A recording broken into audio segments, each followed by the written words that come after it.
Okay, good afternoon, everybody. My name is Mike O'Shea. I'm with Drone Responders. Had to make sure I say that, not the FAA. With me today from the FAA is John Meehan.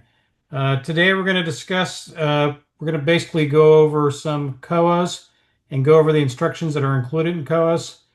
John will probably be able to tell you, as I can tell you many times, we've run into people who say, something happened. We say, well, what does your COA tell you to do? And they go, COA? Yeah, And what's then, that? or they're a new leader of their unit or new in their unit and doesn't realize that they were supposed to have read the COA and understand the COA and operate under the COA. So John's going to kind of take you through the process of what you're getting. And we both know that sometimes it can be confusing to read your COA or COA or whatever you get issued to you, because they're written by lawyers for lawyers.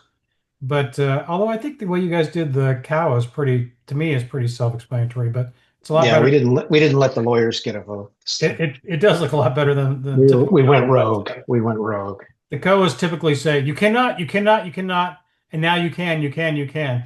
But he's going to do a really good job going over this, and I'm going to turn over to John Meehan. John, it's all you. All right, thanks, Mike. Hi, everybody. I see a lot of familiar names on the list of attendees here, so most of you know who I am. For those who don't, I work in the flight standards part of the FAA. We're the rules people, and I am in the emerging technologies division. And within that division, I'm a part of the waiver team, although I don't write the waivers. I'm like the waiver whisperer, I guess. And I kind of liaise between the waiver analysts and a lot of public safety folks. I spend In fact, today I probably wrote about 10 or 12 emails to some public safety departments who needed to change a couple things that they were doing. But Mike and Charles asked me to talk about what's going on with these COAs. We've written over 1,400 of them since April of last year, and we're averaging about 130 a month now, which is great. Um, and So that seems to be going pretty well. Um, and what I thought we'd do is I've prepared. It's kind of a multifaceted discussion here. I've got a PowerPoint that I'll start with, and then I'm actually going to go to a couple of the templates and talk about particular provisions that we get a lot of questions on. So hopefully that'll clarify it for you. And then we'll see where it goes from there. Does that sound good, Mike? All right. So let me go ahead and share my screen and start this slideshow here. I've just made a quick. Uh, this is a little PowerPoint. It's designed to be a thought provoker and to help the public safety community approach the FAA in a more productive and smoother way. So, I got the little disclaimer here on the screen. You know, the information that I'm talking about today is current as of 4:06 p.m. Eastern Time, 12 August 2026, because these are continuously improving, continuously evolving, and we don't do this on, to be mean or anything, but we try to tweak them. And as we learn something new or somebody's tried something that uh, probably isn't really within the spirit of what we were intending, we will modify these as we go. So we've adopted this continuous improvement model here. So let me, but I want to be clear that that this what I'm telling you today is current as of today.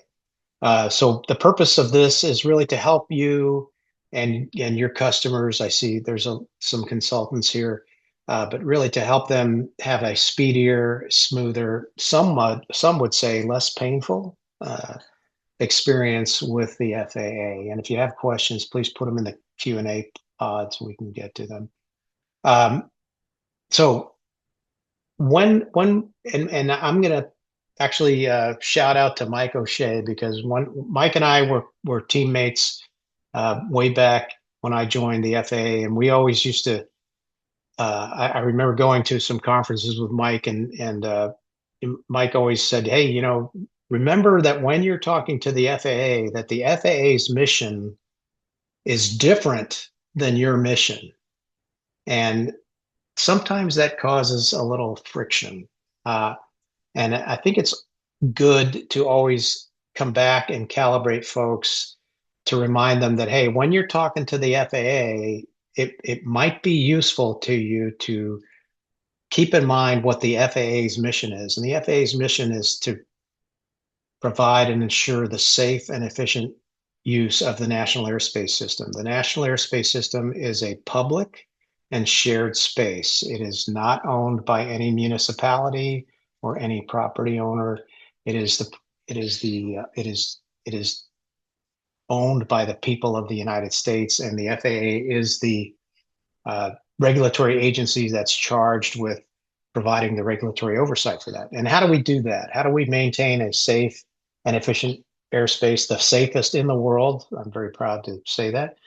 We do that in part by preventing mid-air collisions with other aircraft and to prevent serious injuries to people on the ground. Those are what I call, this is my personal opinion, but I call them, those are our prime directives for us. These are that the FAA was created to stop mid-air collisions from happening. And you can all go back to the history of the foundation of the FAA, and that's what we're here for, is to prevent mid-air collisions and to prevent serious injury to people on the ground. So when you're talking to the FAA, just keep that in mind, that is our bias. That is what we are really focused on. And of course, many of you are sitting there, yeah, John, yeah. But listen, I got a mission too, and I need to operate BVLOS over people, moving vehicles, the whole shebang. How do I get that, right? Well, here's how you get it. You start with this public safety toolkit.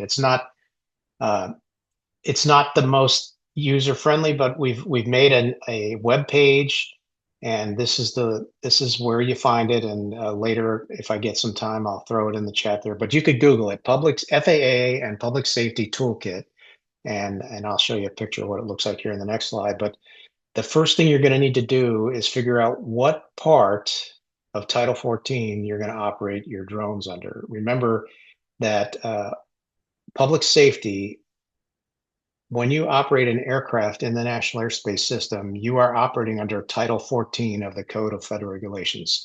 There's a bunch of different parts. For example, the airlines, the scheduled airlines that most of us fly on, that's Part 121. The commuter charter outfits, package delivery, that's Part 135. If you operate as a public aircraft with your drone, you're operating under Part 91. If you're operating as a civil aircraft with a small UAS, you're operating under Part 107. Part 108 is going to come out in sometime in the future. So there's all kinds of different parts. And for public safety, there's really two choices, two parts that you should focus on: Part 107 or Part 91. When you Google the public safety toolkit, it's going to come up with this page, and I've obviously fiddled with this, and I know this is a busy slide here, but we've put some basic information here,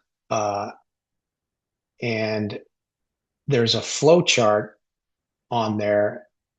And I always get this question, well, John, what's better, Part 107 or Part 91? And of course, the answer with the FAA is always, well, it depends, right? And that's a very unsatisfying answer for some people, but it really does depend on what you want to do, and there's different pathways you can take. So I would take a look at that flow chart. On the bottom of that section there, you'll see FAQs. I get this question all the time about, hey, whatever happened to the tactical beyond visual line of sight? Whatever happened to the first responder beyond visual line of sight? Those questions and answers are in the FAQs, and it explains why the tactical and the first responder BVLOS are no longer available. I'll tell you that they're no longer available because they've been superseded by something that's way better.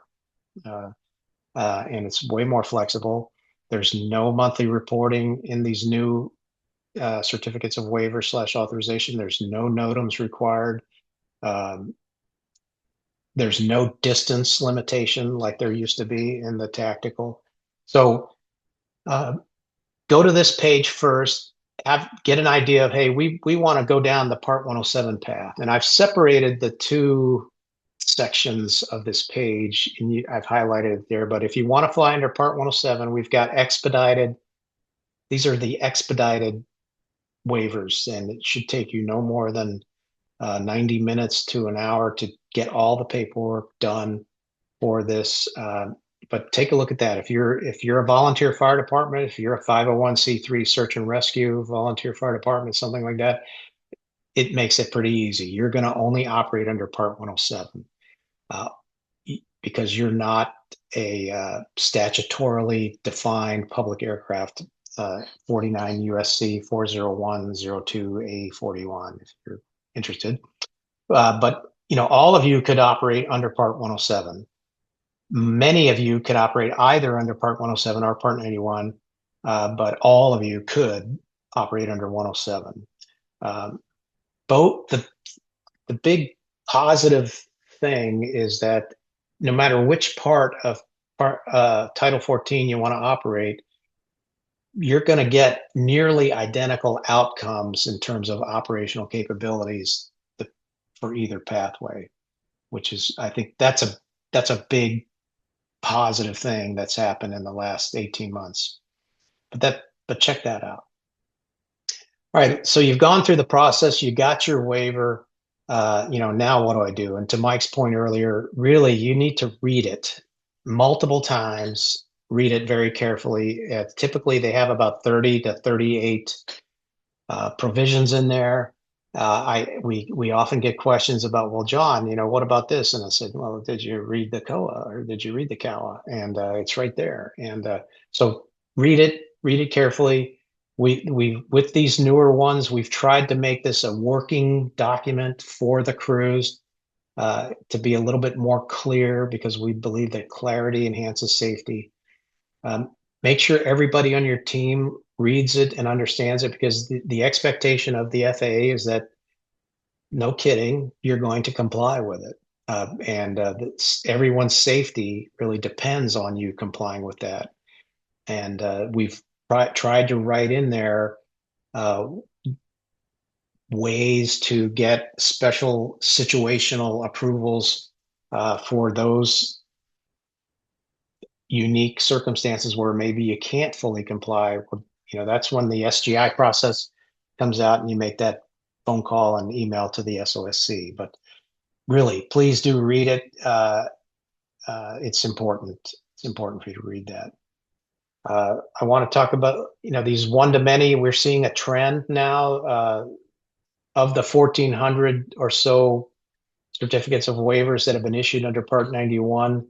We're starting to see an increasing trend. Not a surprise, right? Because the technology is continuing to evolve. They're moving towards fully autonomous. We're not there yet, but the one-to-manys, I'd just like for you all to understand that the one-to-manys are not an expedited process, and that's really because each one of these is a highly variable scenario, even though you're using maybe the same equipment, but every operating environment is different. And because of the complexity with the command and control C2 communications stuff, that those are not part of the expedited waivers that we're issuing. So I just want to, make sure everybody understands that. There was another I had. I must have, can't believe I missed it here. Hold on. I'm looking for a slide that I don't see right now. My goodness, did I delete that one? I did. Common, before we get to this common provisions that I want to show you, common mistakes or common issues. We see a lot of times people are submitting way too many documents. If you want the expedited waivers, you only need to submit a letter that describes what why you need this. You need the checklist. You need the appropriate checklist. So if you're asking for a Part 107 waiver, you need a Part 107 checklist. They are different, slightly different. If you're applying for a Part 91, you need a Part 91 checklist. So look carefully at those documents. People are not signing the documents, and a digital signature is okay, but please do sign the documents. We're getting operating manuals. We're getting con ops. All this stuff. Look, we don't need that. We don't want that for the expedited waivers. That's just wasting your time and the analyst time. Now, if you want something that's different, then yes, you do have to submit a con op explaining why why you need this relief. Um, you know what, Mike? I'm unhappy with this slide deck. Just give me 1 second because I that's not that's not the one I want to do. While you're doing that, John, one thing I've also noticed with people is that when they get their COA or COA, they know that their operators are supposed to keep a copy of that, but you also need to probably put a copy of what you submitted, what your ConOps is, so that people, because sometimes the approval will say, what you asked for is approved, but it doesn't say what you asked for specifically. So you need to make sure your operators know what you asked for that got approval, what drone got approved, what processes got approved, in what specific airspace. Yeah, no, that's right. And so thank you for also buying me a little bit of time here. So this is the slide I was looking for. I apologize for that. But these new waivers are platform agnostic. You don't need to tell us what drone you're operating because we're going to tell you you can use any drone that's under 55 pounds, and you have to keep a list. And I'll show you that. But here are the common issues. One of the big things we see is people will send us the checklist, so it's clear they want the abbreviated, expedited waivers, but then they ask for a waiver to every single regulation. And it's like, no, you're only getting on Part 107, you're only getting a waiver to 3 regulations for the expedited. And under Part 91, I'll show you getting about 9 regulations under Part 91. For the expedited. You can ask for more, but that's going to bounce you right out of the expedited process, and then you're going to have to answer all the waiver, safety explanation, guidelines, etc. But so that's a problem. People tend to ask, "Oh, I want a relief from everything," and it's not going to happen, especially not for the expedited ones. They forget to attach documents. They attach too many documents. We only want a few. Uh, they don't sign it. Now, the one of the other issues is they don't put the entity's name in on the checklist. We need that because that's what's going to be the COA is going to be issued to the entity, not to the individual pilot. The responsible person is also the one who signs it because they're basically saying to the FAA, hey, I'm going to ensure that we comply with these terms and conditions. Notice on the non-expedited, if you want something different, then you're going to have to go through the old process of answering all the waiver safety explanation guidelines for that reg. You're going to have, particularly with 91, you're going to have to list all the regulations you want relief from. The biggest problem I see on the customized ones is that people fail to identify the hazards, the risks, the consequences, and the mitigations. I'm public safety, therefore I should fly. Well, that's not going to happen. Um, so you got to identify those hazards. Okay. We've talked about that already. So let me go into the common provisions. Oh no, I want one more slide I wanted to show you. So when people fail, I really apologize. I got this all out of whack here. But one of the common themes that I hear when people who get denied or rejected, they really don't understand risk, aviation risk. They understand very well ground risk. And I think it's because most people who are applying and starting these departments are novice aviators. But the typical sort of if I had to encapsulate it, it'd be what I've got here in this reddish color, right? But John, our drone operation poses no risk to people. There's no risk, and okay, there's risk, but it's acceptable. Well, it's not acceptable to the because the FAA cares really a lot about no collisions with other aircraft and no injuries to people on the ground. And there's in many cases, when I hear that, that tells me that they're merely transferring risk from their officers to the general public. When you want to operate over the state fair with a 20-pound drone with no parachute for officer safety, that's great. But all you're doing is putting the risk away from your officers and you're putting it on the general public, and that's not acceptable. So change the thinking about what is, you know, you have to accept that there is risk introduced into the national airspace system by me operating my drone that wasn't there before I was operating, right? Uh, if you're at the state fair and you launch a drone, you're flying over people, you've just introduced risk to others by doing that, right? So do something about that. Mitigate that risk. Maybe you want to keep it over a building. Maybe you want to sterilize an area and put it on a tether and vertical, right? Maybe you don't want to use an 18-pound drone. Maybe you want to use a 2-pound drone with a parachute on it, something like that. Again, this is one of the biggest uh, observations I've had in the last 10 years. A lot of public safety get it, but a lot still struggle with understanding aviation risk. So apologize for jumping around. So, all right, so I'm going to go to, let me just take a quick look and see any questions. All right, we'll get to those later. Let me show the what a Part 91 COA looks like. Let's do that. And Mike, you can interrupt me if you see a question that you think is appropriate to be covered. All right.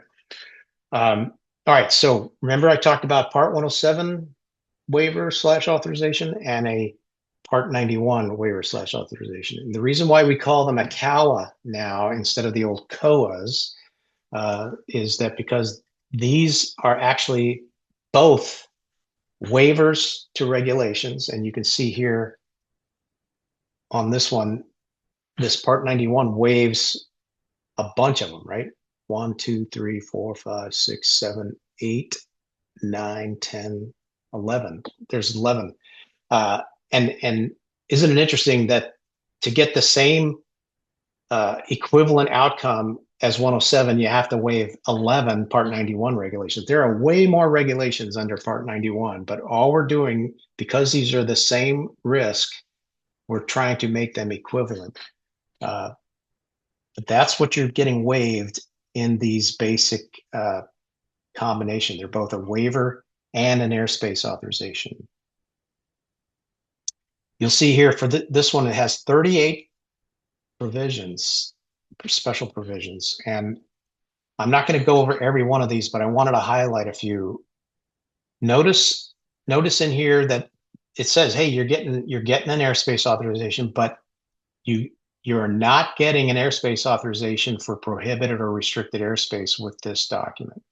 So these documents allow you to operate anywhere in the United States and the United States territories. So you could use this in Guam, you could use this in Puerto Rico, U.S. Virgin Islands, Alaska, the lower 48, Hawaii, but you cannot use this to go fly in prohibited or restricted airspace without doing something else. Okay. But this will get you into Class G.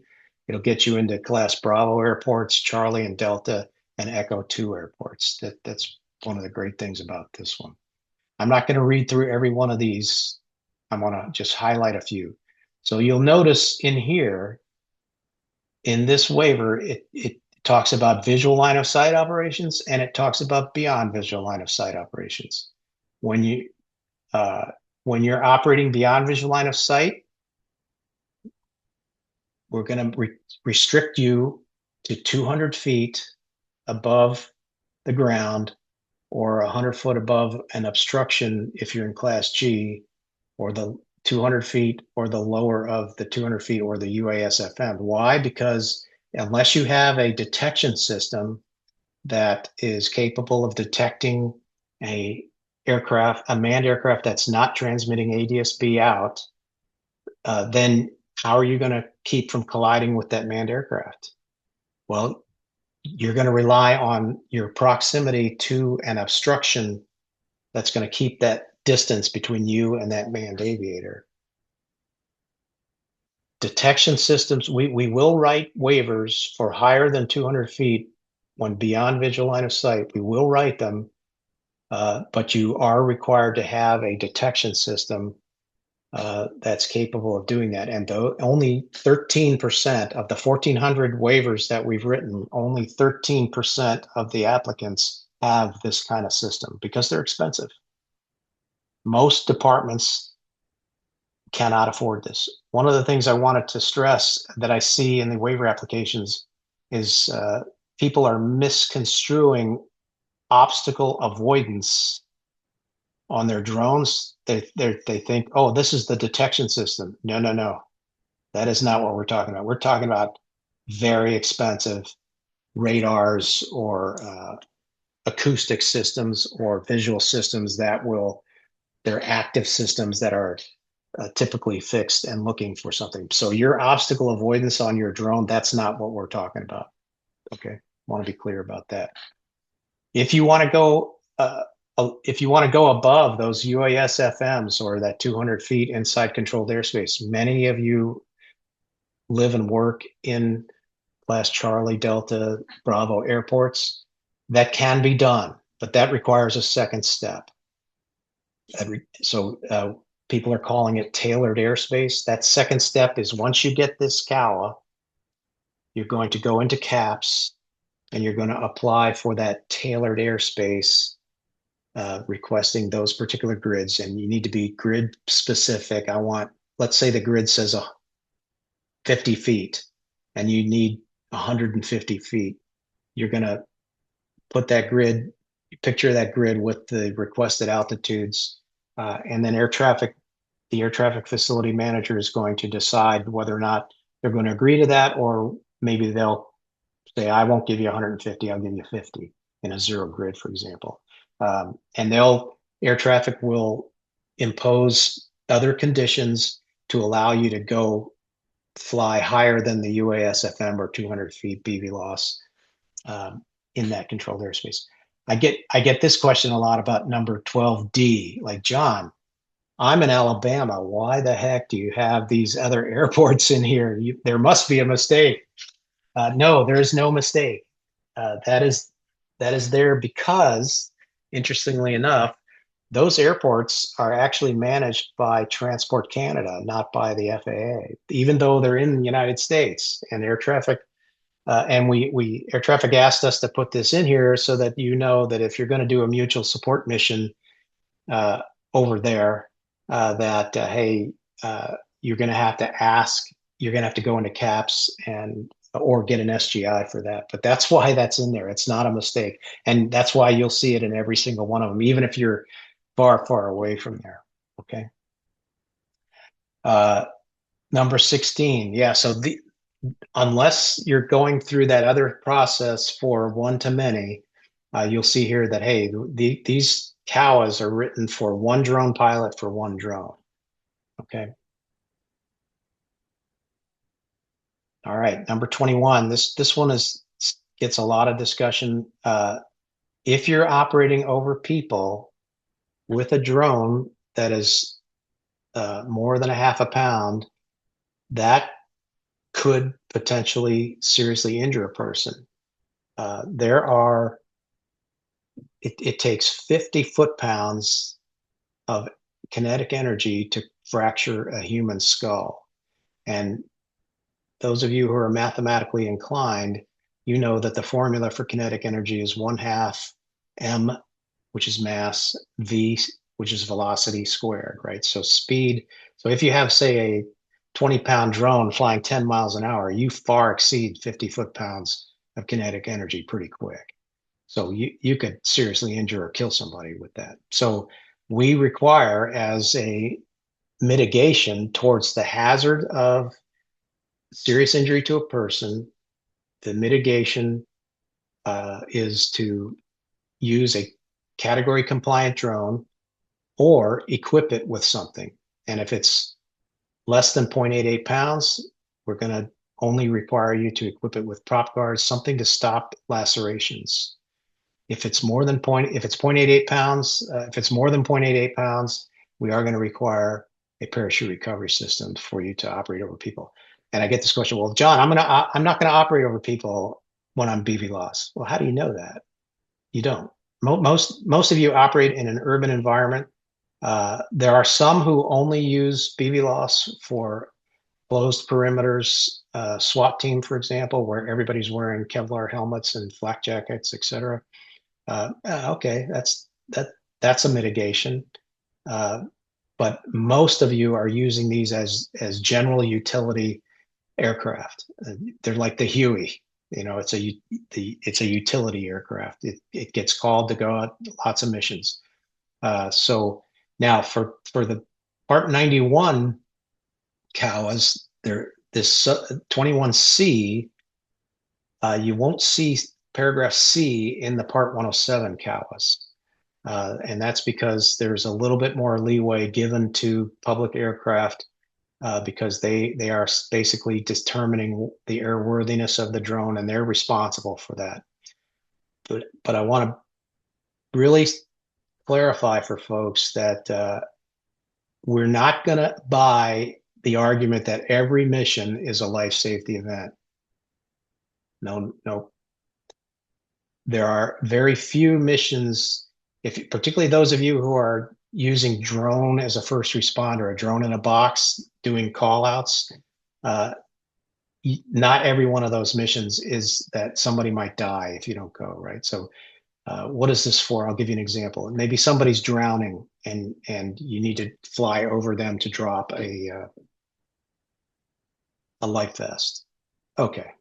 Because, in the balance, the situation was such that the risk of not responding to that person justified taking the risk of injuring that person. Most of the public safety missions out there, particularly those of you who want to do this drone and as a first responder, you're responding to call outs. It's a flat tire or a traffic investigation is not so urgent that it's justifiable to put the safety of the public at risk. And remember, right, the mission of the FAA, right? Our job is to minimize the risk of injury to people. So if my advice to departments is, if you think you're going to be operating over people or moving vehicles with people inside anytime, you really ought to start equipping in your next acquisition cycle with a category compliant drone. We could go on for hours, but notice the ors in here. Okay, a lot of folks tend to miss the or written here, and in the subparagraph C, if you're going to operate over people without that parachute, and somebody's going to die if you don't do it, notice this clause here. It says you can only operate over people for the minimum time that it takes to get that emergency human life safety event over with, and using your drone for routine call outs. There was a large drone that hit an 18-wheeler. It was a public safety drone, hit an 18-wheeler going about 70 miles an hour, and it did not kill the driver. Thankfully, it went through the windscreen, hit the driver, and the driver had the presence of mind to slow down and pull over, and luckily that there was no accident. But can you imagine the fallout from that had that happen? All right.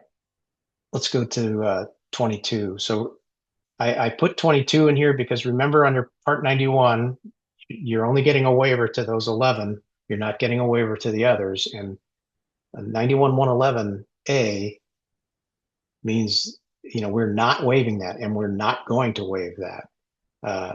You have to avoid being a collision hazard with other aircraft at all times. So think about what that means for the reality of your operation. If there is a collision between your drone and another manned aircraft, you are at fault. It's going to be a quick discussion. I don't, oh yeah. Again, come back to the prohibited area, restricted area. You can't operate in there unless you take that second step. And I think that's it. There's no reporting, no monthly reporting. You do have to keep a list of your drone pilots and the drones you use. It has to be a current list. The only reporting in here really is to the NTSB if the incident meets the NTSB definition. So you'd have to look that up. And then also here is the only time you have to report something to the FAA under that COA. So that's the 91. And here's what the 107 one looks like. And you're going to notice a lot of similarities. Notice it's a certificate of waiver and airspace authorization. It only waives the three regulations here: visual line of sight, ops over people, and ops over moving vehicles. It's the that what this is one of the reasons why I personally like 107 a lot better. There's a lot fewer rules for your drone pilots to memorize. Part 91 has a lot of rules that they need to know. 29 provisions, so there's fewer provisions. Why? Because Part 107 already gives you some capabilities. Notice the same verbiage here. This is not an airspace authorization for prohibited or restricted airspace, but it does get you into Class Bravo, Charlie, Delta, Echo 2. Same thing, visual line of sight. Now, what's interesting about 10C is, remember, in Part 107, 51 Bravo allows you to go up to 400 feet over the top of an obstacle or over the top of an obstruction, as long as you remain within 400 feet. Can't do that in the 91s. So I had a conversation with a department that needed to do tower inspections on a regular basis. So for them, actually, the 107 COA was a better fit for what they wanted to do, because the 107 COA allowed them, because Part 107 rules allow them to go up in Class G. Part 91 COAs, you're limited to 400 feet when visual line of sight. And that's because there is no provision for that in Part 91.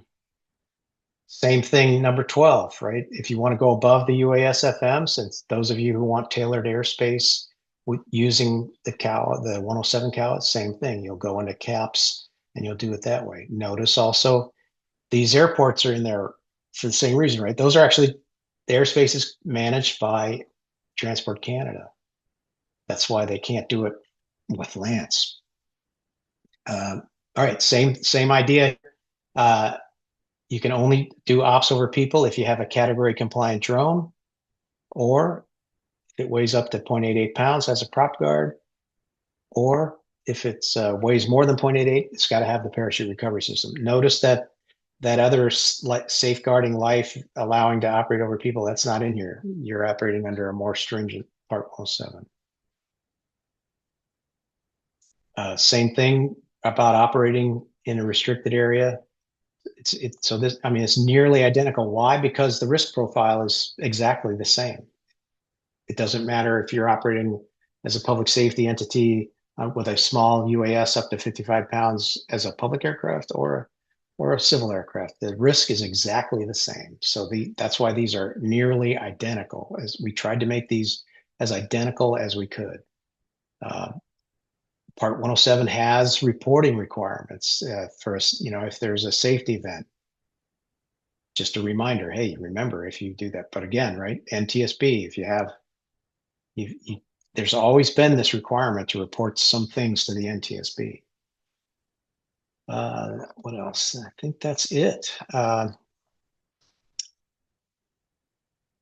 In both of them, sorry for going fast here. Yeah, in both of them, we have these two clauses. You have to maintain a current list of your pilots, and you have to maintain a current list of your UAS by registration. Notice, in the old COAs, you had to list every drone that was going to be used, and anytime you change the drones, well, we got rid of all that. Just said, look, you just keep a list. If we want to see it, we'll ask you to produce it. You don't need to send it to us. We don't want it unless we ask for it. So that I think that's it, Mike. I got time for questions, I think. I'm sure there are some. So I'm guessing everybody out there who's ever had a COA or a COA issued to them has probably read it and said, "What does this mean?" So this is sort of your chance to ask those questions. And I can tell you from talking with people, and John and I have been on calls with public safety agencies where bad things have happened. And one was a very large agency that had a drone that did a flyaway. They called us 3 days later and said, "What should we have done?" And the first question was, "What does the COA say you should have done?" And the COA will say that you contact the closest air traffic facility and notify them that, hey, we had a flyaway. This is where it left, our control. This is what direction it was heading when it, left control. It had this much battery power left. And then you should notify them. So the other question we ask is, so when you're operating someplace, do you know what is the closest air traffic facility that you should reach out to and contact with? And it's important when you do the pre-brief before you do your flight that you sort of remember that, hey, we're operating next to, Grand Strand Airport where I live. And that if something goes wrong, I need to notify that tower. That's an operation from 6 to 10 at night that we've had a flyaway drone. Yeah, yeah. You really do need to read it and understand it. And we have a public safety team that can answer your questions. It's myself, Steve Pansky, Will Stoddard, and Colin Roche can help as well. So uh, we want you to understand what it means because we are depending on you to understand it and comply with it. I see a hand raised by John McGraw, but John, can you put your question in the chat or the Q&A pod? We don't do the microphones here. Um, any other questions I can answer? See a lively discussion about the national airspace versus uh, private property, the dirt. And I will also reiterate that the national airspace is a public and shared space. Localities cannot restrict, you cannot restrict what is in the air. You can restrict people standing on your property, taking off. That's certainly your purview of trespassing or not, but not in the air. That's the FAA. Let's see, what else? What else do you want to talk about, Mike? They're pretty No, quiet today. we obviously had the questions from about whether or not you could regulate businesses that are using drones to do delivery or whatever else. And as John has said, you can't. And I can't tell you the number of times we've heard that cities were proposing to tax that, tax some kind of the operation or something like that, and we were just like, no. And there is an active group within the FAA of attorneys whose sole job is to look for people who are trying to preempt federal law when it comes to the FAA and basically tell them you can't. You need to cease and desist, and if not, we'll see you in court. Yeah. Yeah, it's a continual struggle, and a lot of them really don't understand aviation anyway, but we'll get there. Let's see, what else can we talk about? So hopefully many of you have seen the 2209 UAS flight restricted. Hopefully many of you have looked at that and commented on that. That's being looked at right now. So nothing I can say about that. Part 108, there's nothing I can say about that because that is going to be published sometime soon. We don't know when. Um, You see the question here, John, about UTM third part data service providers. no, I don't see that. So somebody's What, asked, have any UTM third part data service providers been approved as alternative to ADSB in receivers owned and operated by the operator? yes, I think they have. I think there are 5 or 6 of them, and in the COAs, let me just pull that up again. In the COA, we talk about that. You see. Oh, look, emergency flyaway procedures. There it is. It's section Here it is. 36. 27 on so 27. Look at 27. ADSB out transmissions must be received or obtained through a sensor or receiver owned, operated, or controlled by the agency on board the UAS itself or an FAA approved UTM third party data service provider. Look at that. And that's in both. This we're looking at the 107 one, but that's why the number is different. But that's in there. On the COA, it's section 36, just so you know. Yep. On the 91 113 COA, they're both COAs, my friend. They're both COAs. Oh, I see a question has come in. Okay, so that's already been answered. I'm not seeing any more questions. Man, this is like a shy group here. Let me just, I'm going to go real quick then to the public safety toolkit then. Yeah, so this is your chance to ask any questions reference dealing with the FAA. If John can't answer it because he's an FAA employee, as a retired nobody, I can certainly provide my insight. So this is what the public safety toolkit is. This is where the flow chart. This is probably easier to read than this way, but there's a flow chart here. I'll click on it. You know, lots of diagrams here. This is a good way to see if people know how to read a flow chart or a diagram. But hey, I want to fly in the NAS. What flight rules apply? Well, 107. Do I need a waiver to do what I? So, you know, some of you operate VLOS. You don't need a waiver. You just, if you get your 107, go fly, comply with it, right? Is this a temporary situation? Yes. SGI? Yeah. You know, so anyway, that's what that flow chart will do.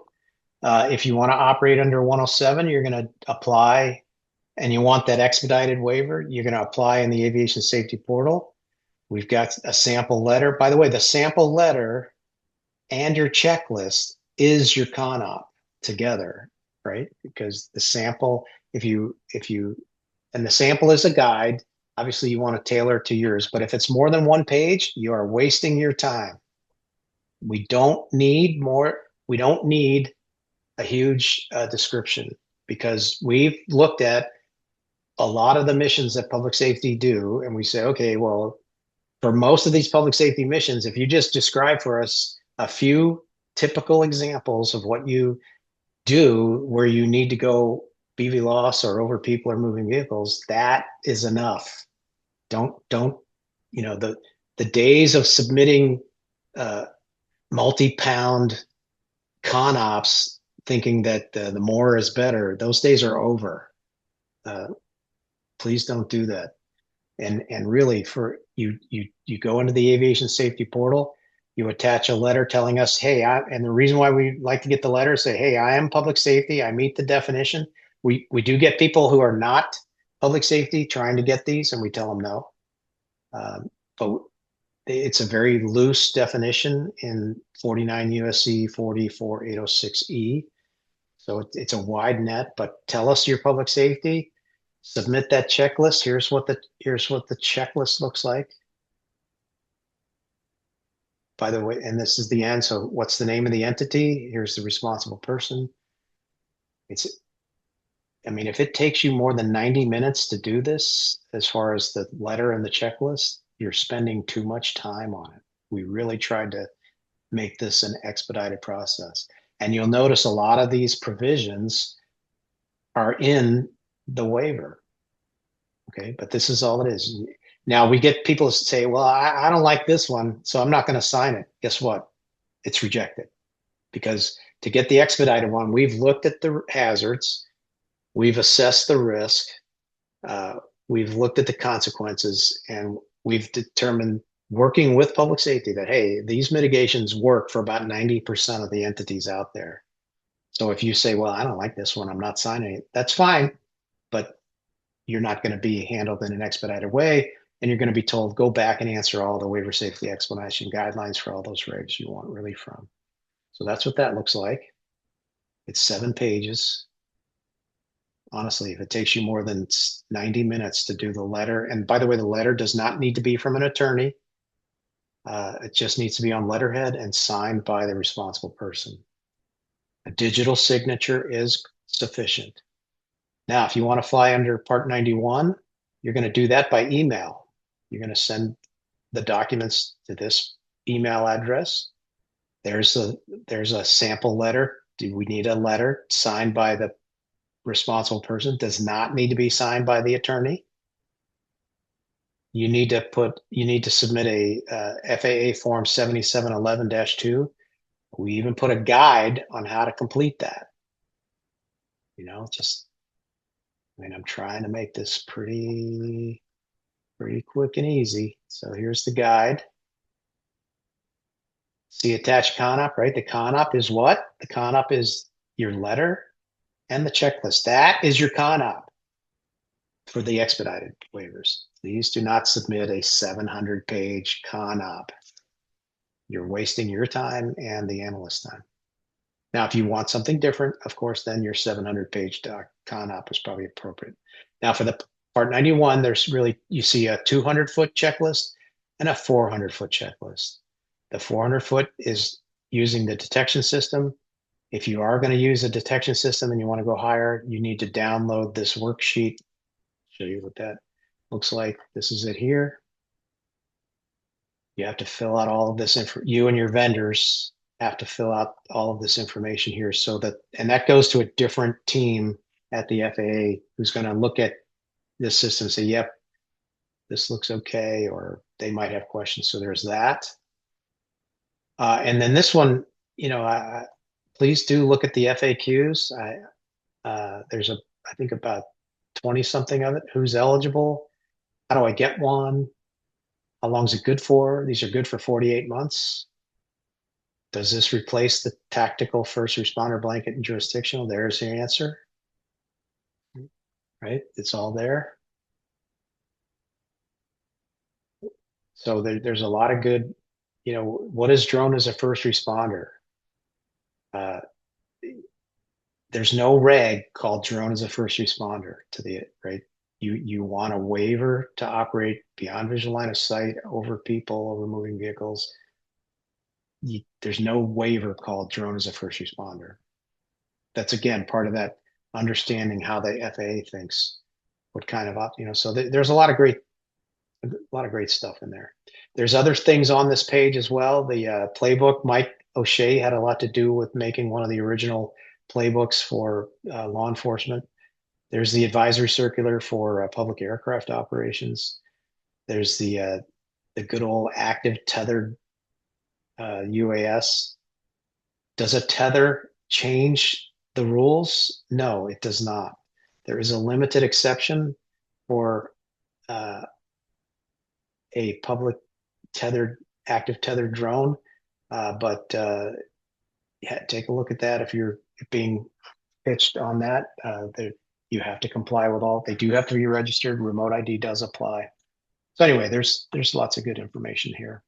Hey, John, there's a question in the chat that says, do you have any information on enforcement actions taken against public safety for violations? Even if this had names redacted, it would serve as a good reinforcement to get all members of your program to follow all rules. It is sometimes hard to get public safety to fully comply with all rules.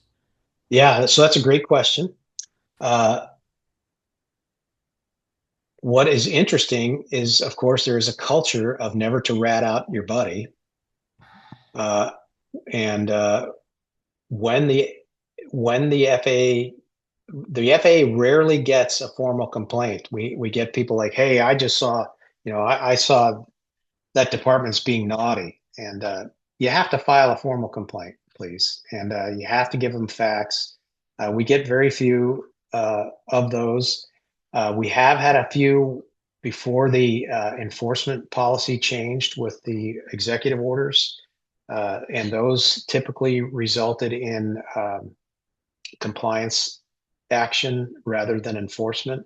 But remember that there were two executive orders that came out last year or a year before that took discretion out of the inspector's hands, and public safety is subject to enforcement as well. And I predict with the proliferation of all these drone detection systems that some naughty public safety will get caught in the net, and there's no discretion left because airspace violations go immediately to enforcement. There's no discretion left to the FSDO to try and counsel you that way. So Yeah, that's a great most of the question. context that the FAA, at least when, in my years there, that they had with public safety, is usually after you did something really bad, like you injured somebody with your drone, you caused a car crash with a drone,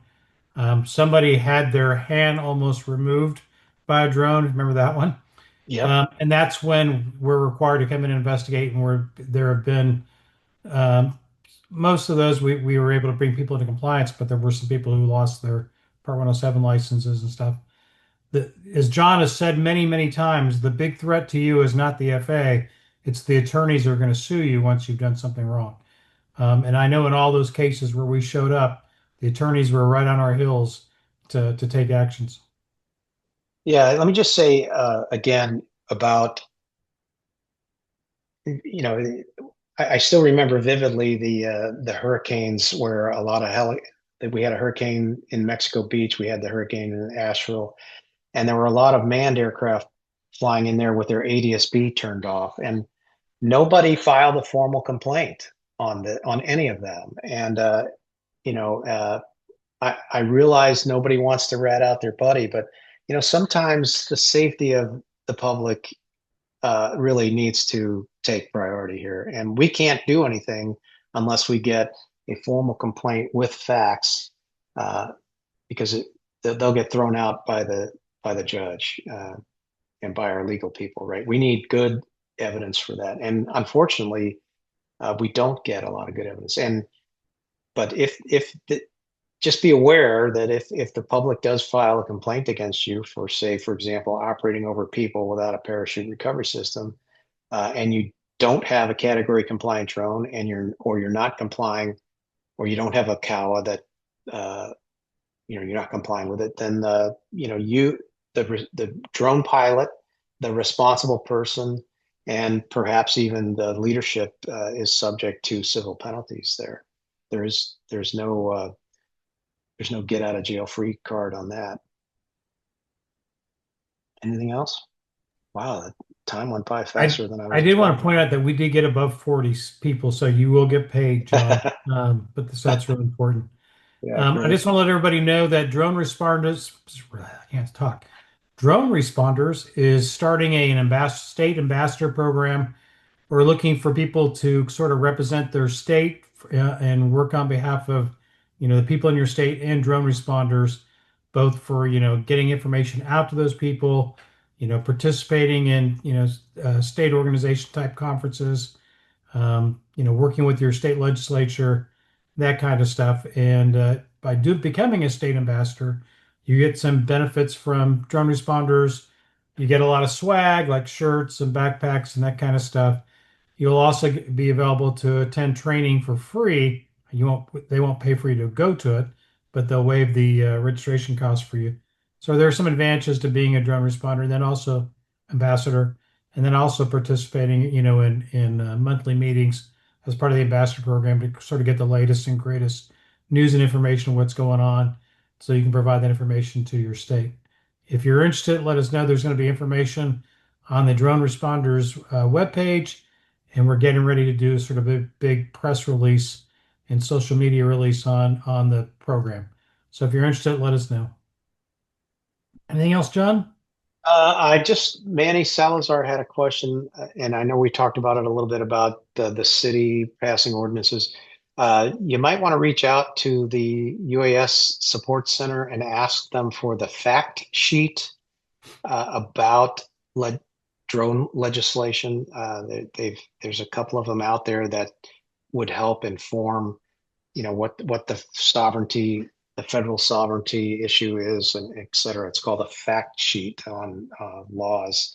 Um, and the UAS Support Center can get you that way. That's what else? I think that's it, Mike. Thank you all very much. I apologize that my presentation got a little discombobulated there. That's not normally how I operate, so I'm going to flagellate myself later. I'll haze myself. I'll make myself say the days. It's probably a I'll, West Point I'll, thing. I'll make myself go to a Navy game or something. God forbid. You know. All right. Well, thank you everybody for attending. I hope you got some good information out of this. This was recorded and will eventually show up on the Drone Responders webpage if you want to share with other people in your agencies. And if you have any questions or concerns, feel free to let us know. Have a great day and keep safe out there. Bye, everybody.